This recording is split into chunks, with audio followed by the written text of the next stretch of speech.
If you're looking to blur background in Canva, then this video is perfect for you. Because in this video, I'm going to show you step by step how to blur background in Canva.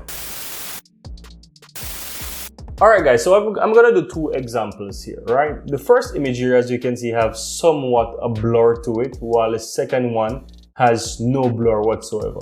And what I'm going to do is basically duplicate each of these for my examples.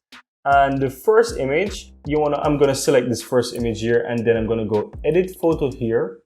Then I will see the blur option. So this blur option here, what it's going to do is give me the option to further blur this image. So I'm going to increase the intensity there.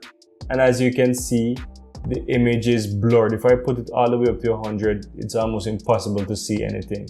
But I'm going to leave it at around 60. There. Now for the second image, what I will do, I'm not going to do any blur to it, but I'm going to use the BG remover effect to remove the background. And as you can see, I have my girl here ready.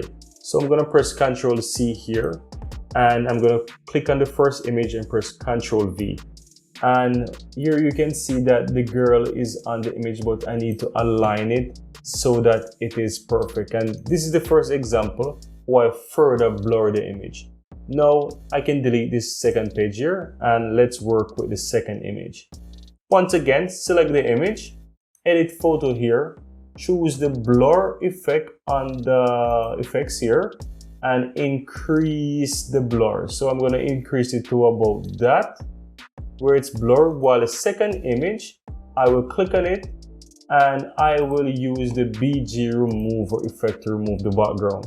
Then click on the girl, click on the image and Ctrl C.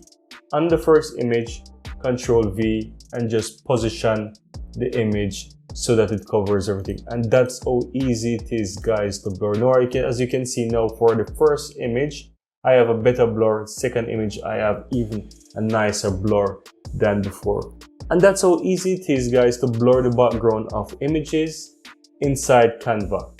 There you have it, guys. If you found some value in this video, go ahead, let us know in the comments below. And if you've not yet subscribed, feel free to subscribe to the channel to see much more videos coming out every week like this one.